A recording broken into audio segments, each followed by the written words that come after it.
On est toujours dans la parole juste, qui fait suite à la pensée juste.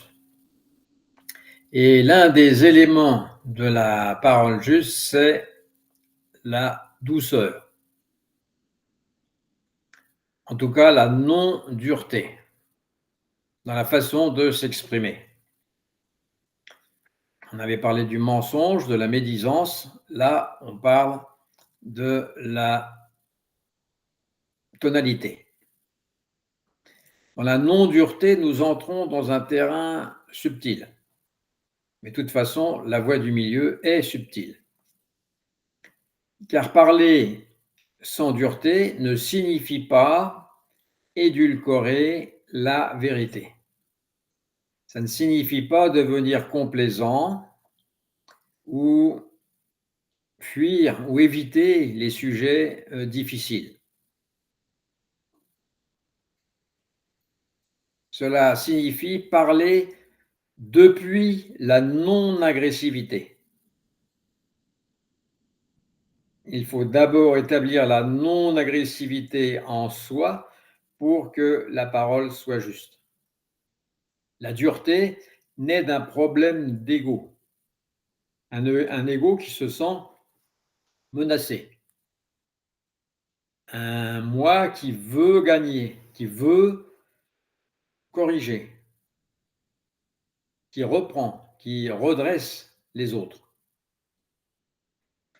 Lorsque l'on porte le kessa, que ce soit intérieur ou extérieur, donc visible, lorsque l'on s'engage dans le zen, ce moi, ce je, cesse d'être le pilote.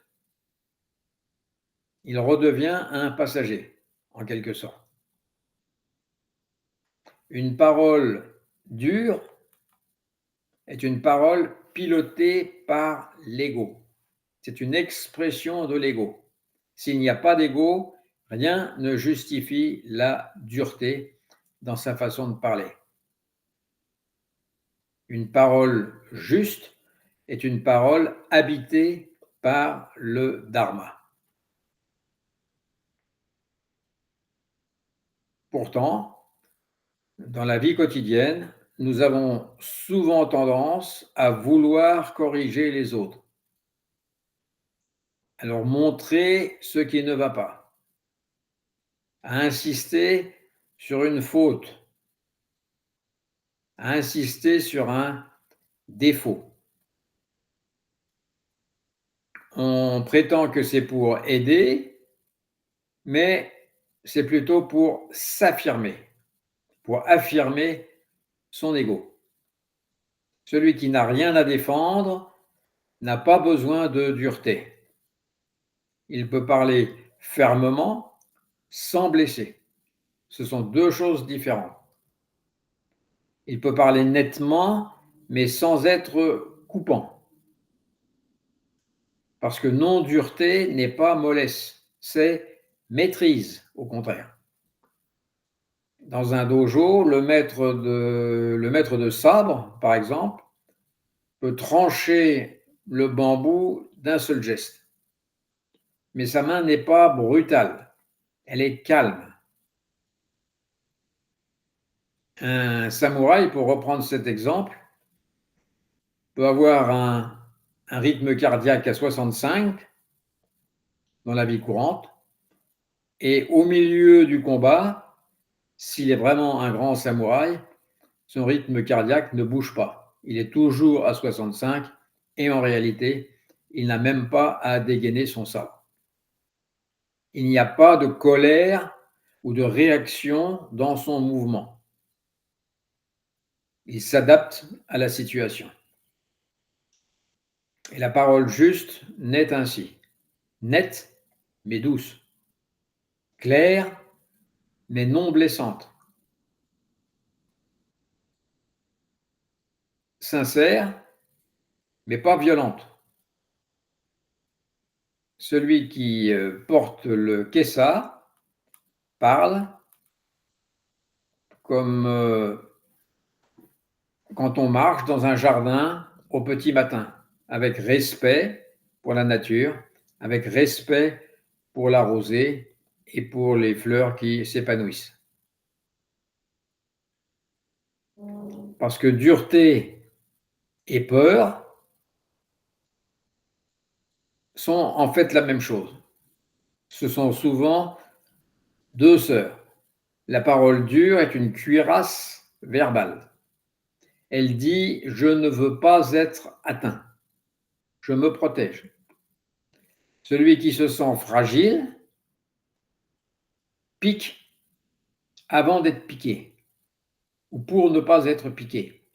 Un peu comme les roquets chez les chiens. Ils aboient, commencent par aboyer pour qu'on ne s'approche pas. Donc on élève la voix pour ne pas entendre sa propre vulnérabilité. La dureté n'est pas une force, c'est une défense. Et dans le zen, nous apprenons à ne pas nous battre avec la vie en général. Nous apprenons au contraire à recevoir le monde, à le sentir, à être touché sans être abîmé. Quand nous parlons avec dureté, nous avons déjà perdu.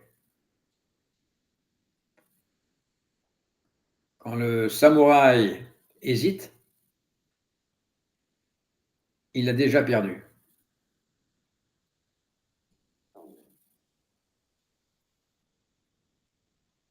Si son simple regard n'est pas clair, il a déjà perdu. Il a perdu la souplesse, la patience et l'espace intérieur. Si le samouraï gesticule devant son adversaire, c'est fini. Par contre, celui qui ne prend même pas la peine de dégainer a déjà gagné. Voilà, on dit que la parole juste est douce comme le miel, claire comme un miroir et utile comme l'eau. Elle n'est pas sucre, elle n'est pas flatterie, elle nourrit. Si on fait des remarques dures, eh bien, ça ferme les portes des interlocuteurs. Une parole juste ouvre les portes.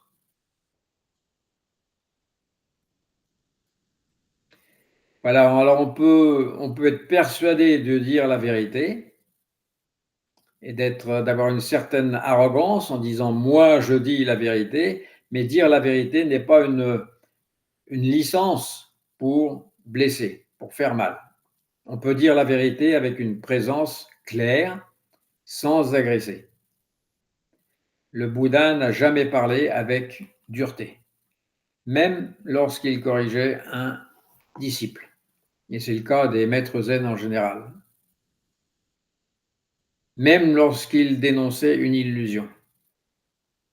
La parole de Bouddha demeurait accueillante et vaste. Et c'est à cela, en fait, que l'on reconnaît la vraie maturité spirituelle. Non par l'absence de confrontation, mais par la manière de confronter. Dire non sans couper brutalement, dire stop sans écraser, voilà ce qu'on appelle la maturité. On dit attention, mais sans humilier.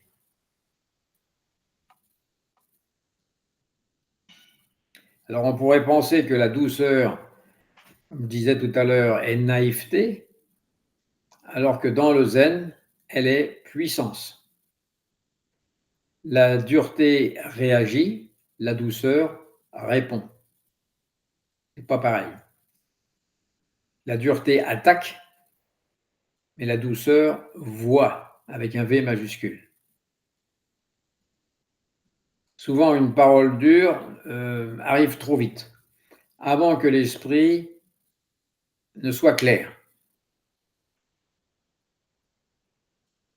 On veut absolument résoudre, contrôler, dominer.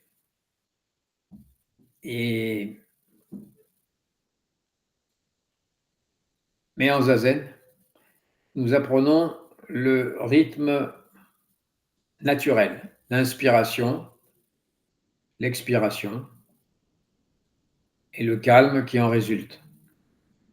Et de cette respiration naît une parole qui ne claque pas comme un fouet, mais qui surgit comme une source. Cette parole qui surgit comme une source n'a rien à prouver. Elle n'appartient à personne, comme l'eau de la source. Elle est juste. C'est regarder l'autre non comme un obstacle ou comme un ennemi ou comme un concurrent, mais comme un être en chemin, comme nous, et aussi fragile que nous. L'esprit du Kesa, c'est l'esprit du Bodhisattva. Il n'écrase pas, il n'écrase jamais. La vraie vigilance ne consiste pas seulement à surveiller nos paroles, nos mots, mais à surveiller l'intention qui les porte, qui les véhicule. Parler juste, ce n'est pas se retenir mécaniquement, c'est comprendre l'autre, le mettre dans l'équation, dans la même équation dans laquelle nous nous trouvons. Chaque être est différent, avec ses propensions, ses capacités et ses fragilités. La parole dure, si elle est dure, ignore cela. Elle impose. Alors que la parole juste épouse les difficultés de l'autre.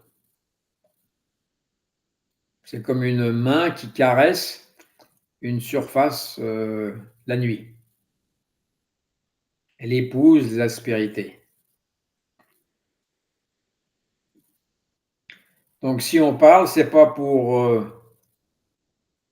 ou plutôt, il faudrait dire, si on doit parler, c'est pour soulager ou éclairer, mais pas pour s'alléger ou se glorifier soi-même. La dureté dans les paroles cherche à se décharger sur autrui. La parole juste, au contraire, cherche à libérer, à aider. Parfois, cela demande de la fermeté, mais une fermeté sans haine, sans mépris.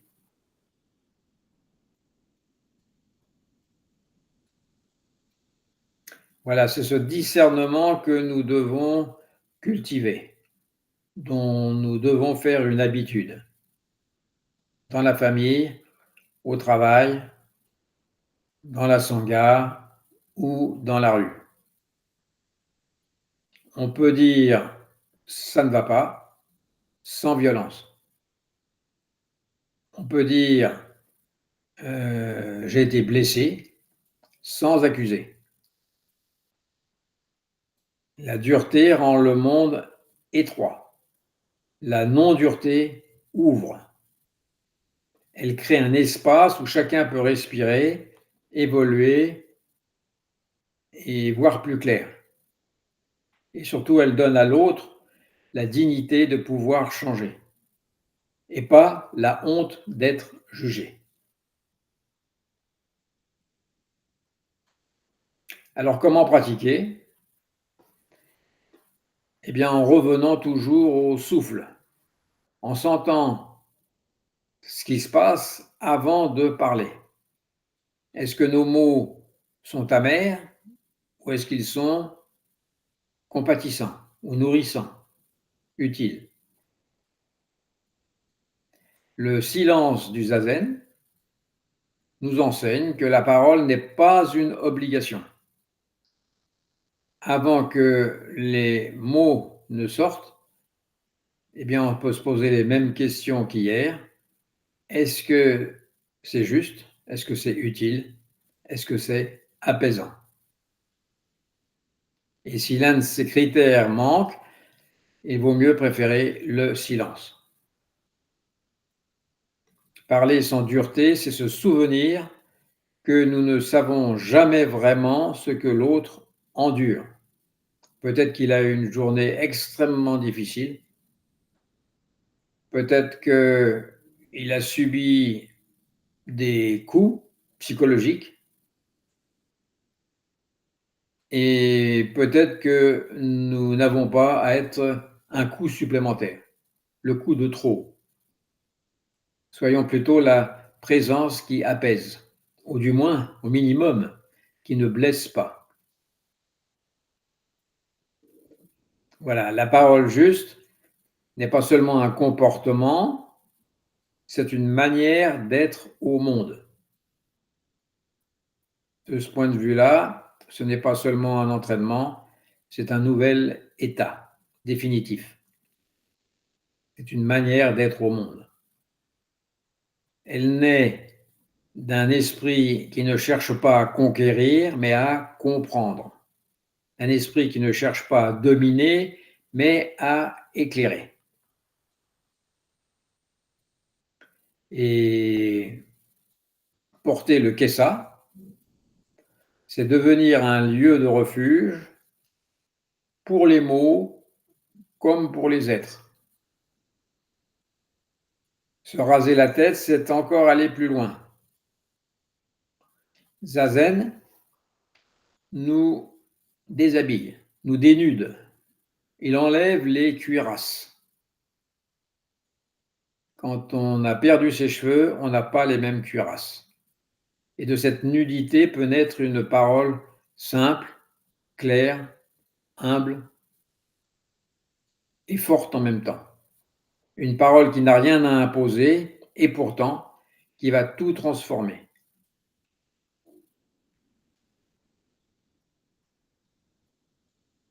Alors, en conclusion, que nos paroles, que nos mots soient comme des feuilles dans le vent et pas des pierres jetées dans l'eau tranquille d'un cœur ou du cœur.